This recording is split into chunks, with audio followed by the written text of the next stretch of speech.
یو ملګري ویلي دي اعتراض خلک ولې کوي؟ څه اعتراض خلک ولې کوي؟ اعتراض عموما دا دو وجو نه کیدی شي. څو وجو نه؟ دو وجو نه.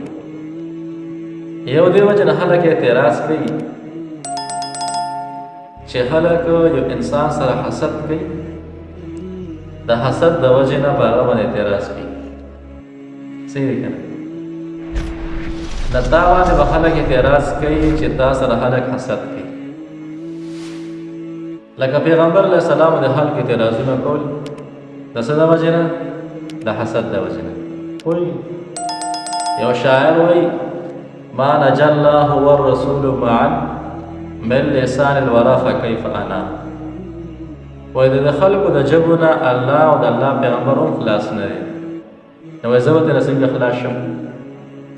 نه په تا هم اعتراض کوي، په ما باندې به هم کوي. خو دا به کله کله د حسد د وجې نه وي. لکه پیغمبر علیه السلام باندې انبیا کرام د حسد د وجې نه شوي دي. صحیح دی؟ نو الله یې نه دی پرېښی. وقالت اليهود عزیر ابن الله. یهودیان وایي عزیر علیه السلام د الله څه دی؟ زوی دی. نو الله یې هم نه دی پرېښی. په الله هم اعتراضات شوي دي او خبرې شوي دي. په هر حال نه اعتراض یا د حسد د وجې نه کېږي او دویم یا د کمي د وجې نه کېږي. انسان کې کمي څنګه کمي؟ انسان یو مسله وکړي او مسله هغه کې دنه کمي وشي یا زیاتي وشي، نو خلک په ده باندې اعتراض کوي. نو عموما معاشره کې چې اعتراض کېږي نو هغه یا د کمي د وجې نه وي یا د حسد د وجې نه وي. نو کمي خو زمونږ او ستاسو نه کمي کېدی شي.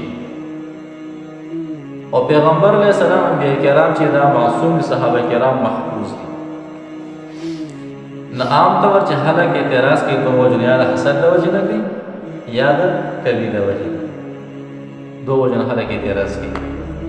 نو معاشره کې نن سبا حسد ډېر زیات شوی دی. یو عالم دین خلک نشي برداشت کولی، بس اعتراض وکړي صحابه ورپسې ولیکه او بیا نور ورپسې وښیي پلانې داسې پلانې داسې پلانې داسې. په هر حال کېدای شي کمي وي پکې یا کېدای شي زیاتې کړي وي، دې وجې نه اعتراض کېږي. خو په هر حال اعتراض څو وجو نه کېږي؟ دوه وجو نه. یو د حسد د وجې نه، دویم د کمي د وجې نه. صحیح ده انشاءالله؟ د دې وجې نه خلک څه کوي؟ اعتراض کوي. صلی الله تعالی علیه وسلم.